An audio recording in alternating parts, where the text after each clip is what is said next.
प्रकाश light वह विकिरण जिसमें ऊर्जा प्रति क्वांटम सर्वाधिक होगी। 320 से लेकर 400 नैनोमीटर तक। सौर विकिरण दिखता है 400 से लेकर 700 नैनोमीटर प्रास में। दृश्य प्रकाश का दैर्घ्यमान प्रसार होता है 390 से लेकर 780 नैनोमीटर के बीच होता है।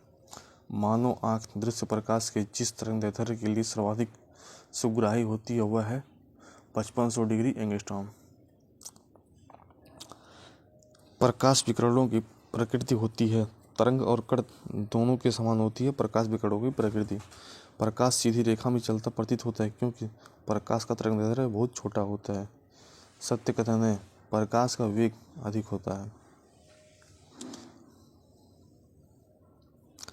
प्रकाश में शून्य अवकाश में वेग का अनुमानतक वेग कितना है? मतलब 3×10⁸ मीटर प्रति सेकंड। प्रकाश का जो चाल है 3.8 मीटर प्रति सेकंड है। प्रकाश के वेग अधिकतम होता है निर्वात में। प्रकाश का वेग सबसे अधिकतम होता है।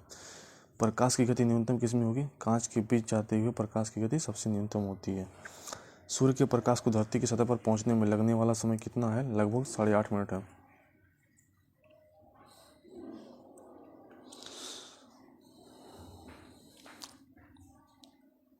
प्रकाश तरंगों के वायु के कांच में जाने पर जो चार वेरिएबल प्रभावित होते हुए है तरंग दैर्घ्य और वेग प्रभावित होते हैं। जब प्रकाश एक माध्यम से दूसरे माध्यम में जाता है तो अपरिवर्तित रहती है, उसकी आवृत्ति अपरिवर्तित रहती है। प्रकाश संश्लेषण की क्रिया संपादित होती है। प्रकाश के रासायनिक ऊर्जा में रूपांतरण द्वारा प्रकाश संश्लेषण की क्रिया संपादित होती है।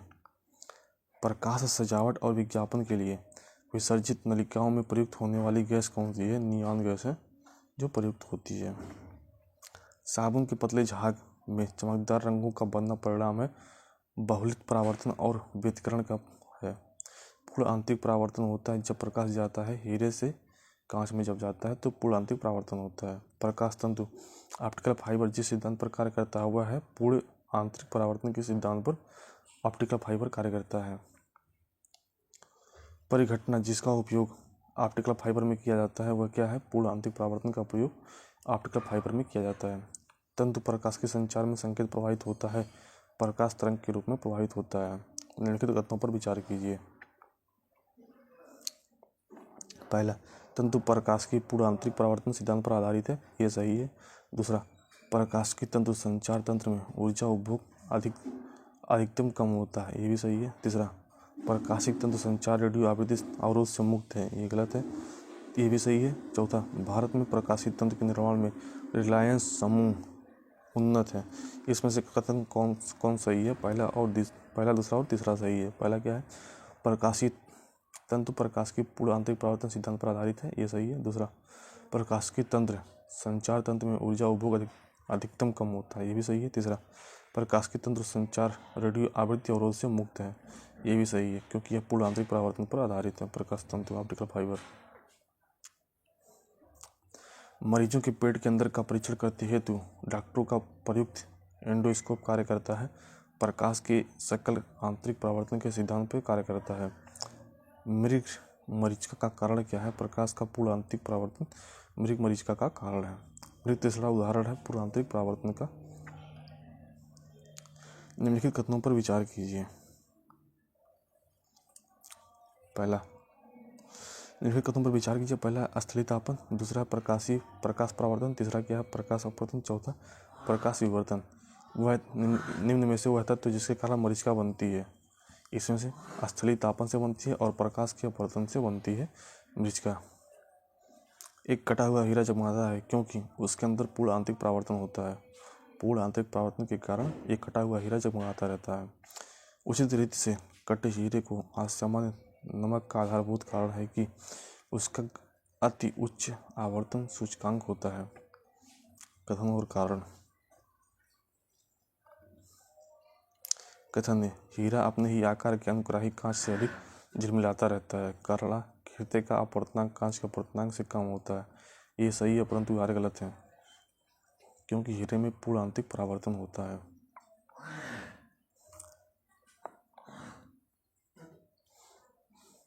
किसी वस्तु के त्रिविमीय मतलब 3 डायमेंशनल प्रतिरूप को अंकित तथा पुनरावृत्ति करने की तकनीक का क्या नाम है? होलोग्राफी। एक इलेक्ट्रॉनिक पुंज को फास्फोरस कार्डेड पर्दे पर फोकस कर प्रतिबिंबों को पर्दे पर चिह्नित करना कहलाता है रोस्टर स्कैन कहलाता है। रमन प्रभाव का प्रकाश की उन किरणों से संबंधित है जो आर पार जाती है सभी पारदर्शी माध्यम के। ध्वनि के पुनरुत्थान रिप्रोड्यूसिंग के लिए एक CD compact disc audio player में प्रयुक्त होता है, लेजर बीम प्रयुक्त होता है। जब एक सीडी ऑडियो तथा वीडियो प्रणालियों में प्रयुक्त होने वाली कॉम्पैक्ट डिस्क सूर्य के प्रकाश में देखी जाती है तो इंद्रधनुष के समान रंग दिखाई पड़ते हैं। इसकी व्याख्या की जा सकती है परावर्तन और विवर्तन की परिघटना के आधार पर। निम्नलिखित कथनों पर विचार कीजिए।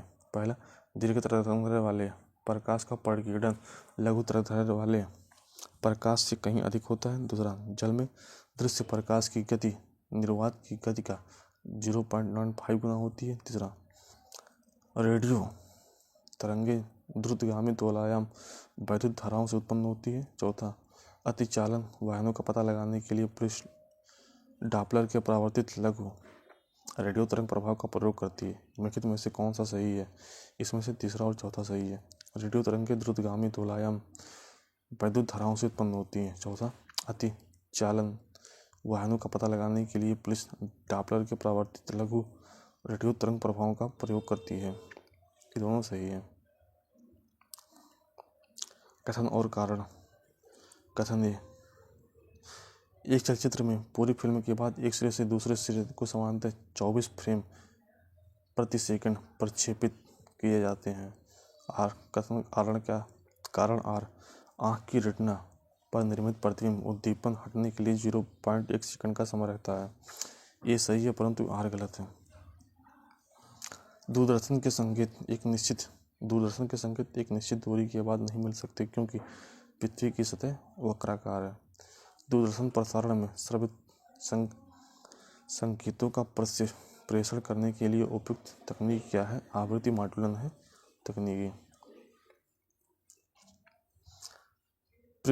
दृष्टिपटल रेटिना पर जो चित्र बनता है वह वस्तु से छोटा व उल्टा होता है। अभिनेत्र लेंस द्वारा किसी वस्तु का जो प्रतिबिंब रेटिना पर बनता है वह होता है उल्टा और वास्तविक होता है। एक आँख की अपेक्षा दो आँखों का होना अधिक उपयुक्त है क्योंकि इस कारण से दूरी व गहराई का आभास होता है।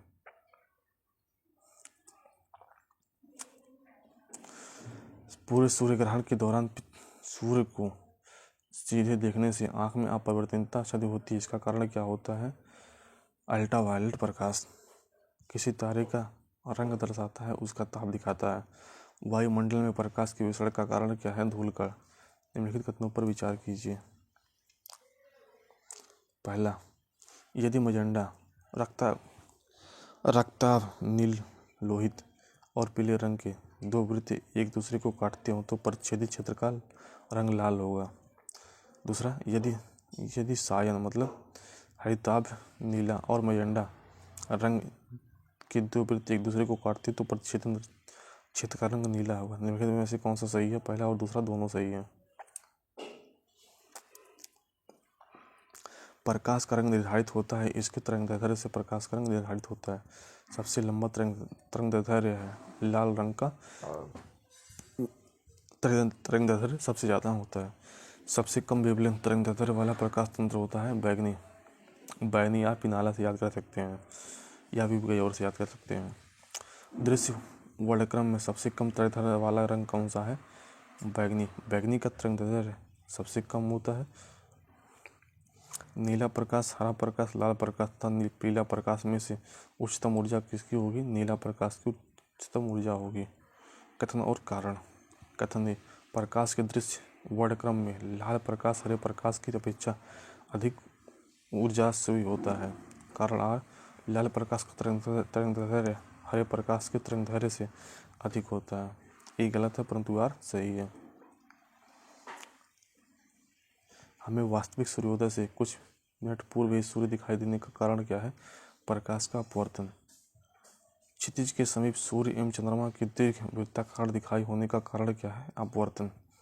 सूर्य के प्रकाश के अदृश्य भाग से प्रकाश संश्लेषण किया जा सकता है। कुछ बैक्टीरिया द्वारा इसका संश्लेषण किया जा सकता है।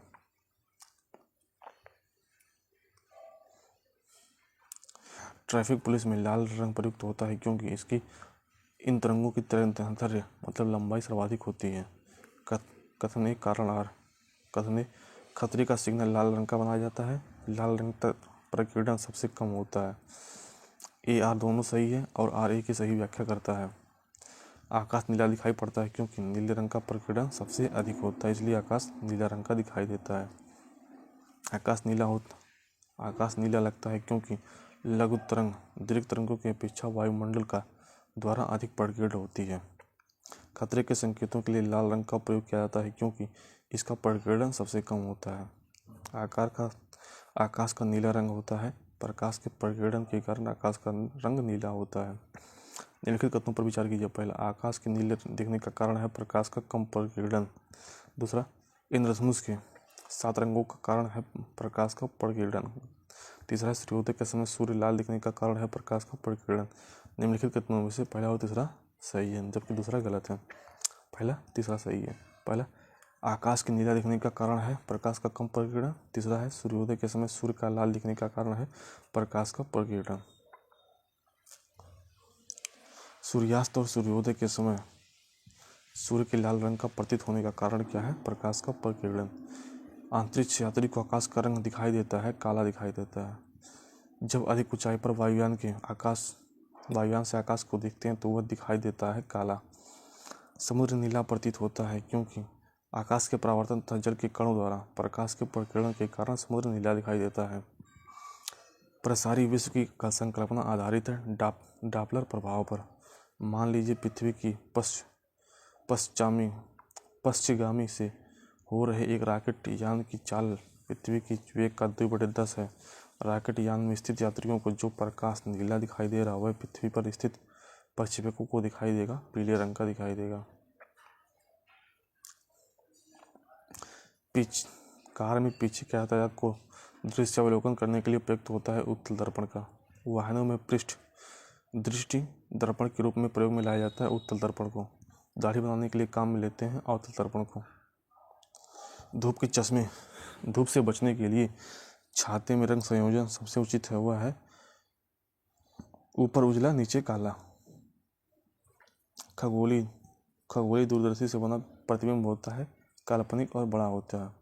जब दो समानांतर समतल दर्पणों के बीच कोई वस्तु रख दी जाती है तो बनने वाले प्रतिबिंबों की संख्या अनंत होती है। प्रकाश के एक बिंदु स्रोत को 2 समानांतर समतल दर्पणों के मध्य रखने पर बनेंगे अनंत प्रतिबिंब बनते हैं। जब किसी दर्पण को थीटा कोण से घूर्णित किया जाए तो परावर्तित किरण का घूर्णन होगा 2 थीटा होगा। कथन एक कारण आर। कथन ए, यातायात संकेतों पर जड़ी हुई कांच की छोटी छोटी मणिकाएं उन पर प्रकाश पड़ने पर तेजी से चमकने लगती हैं। कारण आर, प्रकाश पूर्णतः परावर्तित होता है और जब आपतन का कोण उसके निश्चित क्रांतिक मान से अधिक हो जाता है तो अपेक्षाकृत घनित सघन माध्यम से गुजरता हुआ प्रकाश एक अपेक्षाकृत विरल माध्यम पर से परावर्तित होता है। ए और आर दोनों सही हैं और आर इसका सही स्पष्टीकरण है। प्रकाश में 7 रंग होते हैं। रंगों को अलग करने का तरीका क्या है? एक प्रिज्म से रंगों को अलग किया जा सकता है। इंद्रधनुष के रंगों का सही क्रम क्या है? नीला, हरा, पीला। जब धूप वर्षा की बूंदों पर गिरती है तो इंद्रधनुष बनता है। इसके लिए जो भौतिक परिघटनाएं आधारित जिम्मेदार है वह है परिक्षेपण, अपवर्तन और आंतरिक परावर्तन। नीला, हरा, पीला और लाल रंग में इंद्रधनुष के मध्य में दिखाई देता है हरा रंग। इंद्रधनुष के दोनों सीमांत वर्ण पृष्ठ होते हैं बैगनी और लाल होते हैं। विभ गयोर, ये रेड हो गया, ये वायलेट हो गया, ये बैगनी मतलब ये लाल। कथन एक कारण आर। कथन एक छड़ी को जल में तिरछी स्थिति में डुबोया जाता है। यदि बगल से देखा जाए तो छड़ी छोटी और जल में सतह पर झुकी हुई प्रतीत होती है। कारण आर, छड़ी से आने वाला प्रकाश जल अणुओं से प्रकीर्णित होकर छड़ी के छोटी और झुकी होने का आभास देता है। ये सही है परंतु आर गलत है। निम्नलिखित कथनों पर विचार कीजिए। पहला, यदि कोई व्यक्ति पानी भरी बाल्टी में पड़े एक सिक्के को देखता है तो सिक्का उसे अपने वास्तविक स्थल से अपेक्षाकृत निकट लगता है। ये भी सही है। दूसरा, यदि जल के अंदर कोई व्यक्ति जल तल से ऊपर एक सिक्के को देखता है तो सिक्का अपने वास्तविक स्थल से अपेक्षाकृत अधिक ऊंचाई पर लगेगा। ये भी सही है। जल में वायु का बुलबुला है जिसकी भांति व्यवहार करेगा वह है अवतल लेंस। जल के अंदर वायु का बुलबुला व्यवहार करता है अपसारी लेंस जैसा। किसी व्यक्ति का पूरा प्रतिबिंब देखने के लिए एक समतल दर्पण की न्यूनतम ऊंचाई कितनी होनी चाहिए? व्यक्ति की ऊंचाई का आधा। एक समतल दर्पण की वक्रता त्रिज्या होती है, अनंत होती है। 1.5 मीटर लंबे व्यक्ति को अपना खड़ा संपूर्ण प्रतिबिंब देखने के लिए आवश्यक दर्पण की न्यूनतम लंबाई कितनी होगी? 0.75 मीटर होगी, 1.5 का आधा। दूरदृष्टि दोष निवारण के लिए काम में होते हैं उत्तल लेंस को काम में लाया जाता है दूरदृष्टि के दोष के लिए, और निकट दृष्टि दोष के लिए अवतल लेंस का प्रयोग किया जाता है। दूरदृष्टि वाले व्यक्ति के संबंध में सही कथन क्या है? इस दोष को ठीक करने के लिए अवतल लेंस का प्रयोग किया जाता है। निकट दृष्टि दोष दूर करने के लिए उपयोग में लाया जाता है कॉन्केव लेंस, मतलब उत्तल दर्पण को। निकट दृष्टि दोष के लिए अवतल लेंस, दूरदृष्टि के लिए अवतल लेंस।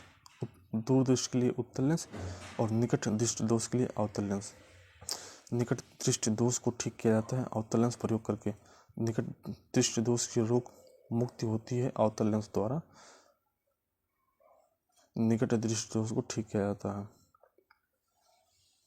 जब कोई व्यक्ति तीव्र प्रकाश क्षेत्र से अंधेरे प्रकाश में आता है तो उसे कुछ समय के लिए स्पष्ट दिखाई नहीं देता। बाद में धीरे धीरे चीज़ें ठीक होने लगती है। इसका कारण है आंखों का अंधेरे के प्रति कुछ समय में अनुकूल होना। इसका कारण है पढ़ने में काम आने वाले ग्लासेस बनते हैं उत्तल लेंस से बनते हैं। आंख में संकेंद्रण होता है लेंस की उत्तलता में परिवर्तन द्वारा होता है। सही कथन नहीं है। एक छोटे छिद्र वाला उत्तल लेंस डॉक्टर द्वारा रोगियों के कान या नाक या गले की जांच के लिए प्रयोग में लाया जाता है। यह कथन गलत है। खोज बत्ती में दर्पण में जो प्रयुक्त होता है, खोज बत्ती में दर्पण जो प्रयुक्त होता है वह है नदूतर लेंस। नदूतर लेंस। अस्पष्ट दृष्टि की न्यूनतम दूरी कितनी होती है? 25 सेंटीमीटर होती है। आँख के लेंस की फोकस दूरी परिवर्तित होती है सिलिजरी मांसपेशियों के शिथिलन संकुचन से होती है। यदि किसी ऐनक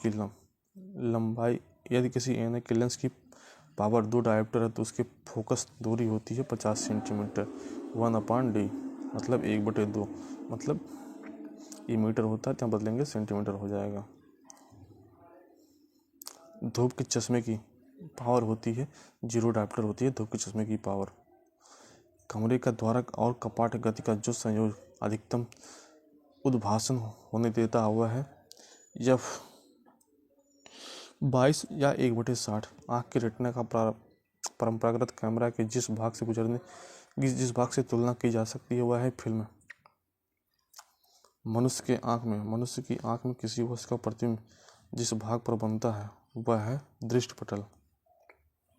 किसी वस्तु का प्रतिबिंब मनुष्य की आँख में बनता है रेटिना पर। किसी अपारदर्शी वस्तु का रंग उस रंग के कारण होता है जिसे वह परावर्तित करता है। एक रंगीन टेलीविजन में 3 आधारभूत रंगों के मिश्रण से बने हैं लाल, हरा और पीला। ये आधारभूत रंग है। लाल, हरा, नीला आधारभूत रंग है। इनसे सभी रंग बनते हैं। ये मूल वर्ण हैं जिनसे टीवी के पर्दे पर निम्नलिखित रंग प्रकट होते हैं लाल, हरा और नीला। जब लाल, नीले और हरे प्रकाश के पुंज एक स्थान पर पड़ते हैं तब प्रकाश का रंग हो जाता है सफेद।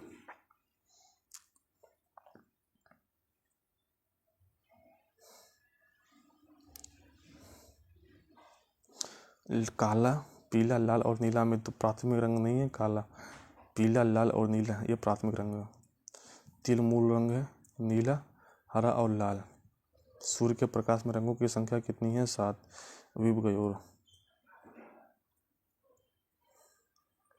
सूर्य के प्रकाश में उपस्थित रंगों के संदर्भ में हरा, भूरा, लाल तथा पीला रंग में विषम क्यों है? ये भूरा। निम्नलिखित परिघटनाओं पर विचार कीजिए। पहला, गोधूली से सूर्य का माप। दूसरा, उषा काल में सूर्य का रंग। तीसरा, उषा काल में चंद्रमा का दिखना, चौथा आकाश में तारों का टिमटिमाना, पांचवा आकाश में ध्रुव तारे का दिखना। इसमें से दृष्टिभ्रम है, पहला, दूसरा और चौथा दृष्टिभ्रम है, पहला, दूसरा और चौथा। गोधरे से सूर्य का आमाप, दूसरा, उषा काल से सूर्य का रंग, चौथा, आकाश में तारों का टिमटिमाना, ये सब दृष्टिभ्रम है।